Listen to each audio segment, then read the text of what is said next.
যোৰহাটৰ এখন আখাৰী চৰকাৰী বিদ্যালয় শংকৰদেৱ সেমিনাৰীত আজি গোলক চন্দ্ৰ খাউন স্মৃতি ন্যাস বঁটা প্ৰদান অনুষ্ঠান অনুষ্ঠিত কৰা হয়। এই অনুষ্ঠানত যোৰহাটৰ আয়ুক্ত পুলক কুমাৰ মহন্ত উপস্থিত থাকি বিদ্যালয়ৰ প্ৰাচীৰ পত্ৰিকা উন্মোচন কৰাৰ লগতে বিদ্যালয়ৰ এজন কৃতি ছাত্ৰক এই বঁটা প্ৰদান কৰে।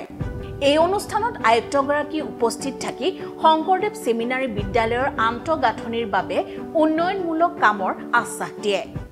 মই নিজে সুখী আৰু গৌৰৱ অনুভৱ কৰিছোঁ আজি মোক ইয়ালৈ মাতিলে। যোৰহাটৰ এখন ভাল স্কুল এখন শতবৰ্ষ গঢ়িলে। আজি চালোঁ ইয়াত শিক্ষাগুৰুসকল যথেষ্ট সপ্ৰতিভ, আমাৰ ল'ৰা ছোৱালীসকল বহুত ধৰণৰ ভাল। মই আশা কৰিছোঁ আজি আমি কথা পাতিছোঁ তেওঁলোকৰ লগত, আশা কৰিম এইখন স্কুলৰ ভালৰো ভাল ষ্টুডেণ্ট ওলাক, যোৰহাটৰ সুসন্তান ওলাক আৰু আমাৰ মৰমৰ যোৰহাটৰ নাম আমি উজ্বলাক। ইয়াত কিছুমান অসুবিধা আছে আজি মই চালোঁ, কিন্তু কপাল ভাল এই স্কুলখন আৰু এখন স্কুল আমি এটা শকত অনুদান আমি এতিয়া পাইছোঁ।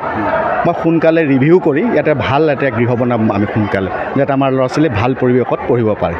চৰকাৰী বিদ্যালয়ৰ এটা কথা আপুনি উল্লেখ কৰিছিল আপোনাৰ নিজৰ বক্তব্যত, অকণমান জনাব। নাই মানে চৰকাৰী বিদ্যালয় সময়খিনি আমি চাই ল'ম আৰু আমি শিক্ষক গুৰুসকলৰ লগত কথা বতৰা পাতি আমি কেনেকৈ চৰকাৰী বিদ্যালয়খিনি আৰু ভাল কৰিব পাৰোঁ আমি তেখেতৰ লগত কথা বতৰা পাতি আগবঢ়াব লাগিব। কাৰণ ওতঃপ্ৰোতভাৱে আমাৰ মাননীয় শিক্ষক শিক্ষিকাসকলে স্কুলৰ লগত জড়িত হৈ থাকে, তেখেতসকলৰ মতামত আমি লৈ আমি কথা বতৰা পাতি আমি কিছু কাৰ্যসূচী বনাম। জুলাই মাহটোত মই সেইটো ৰাখিছোঁ। ধন্যবাদ। যোৰহাটৰ পৰা সুমিত দাসৰ ৰিপৰ্ট, টক শ্বক 24 ইণ্ডিয়া।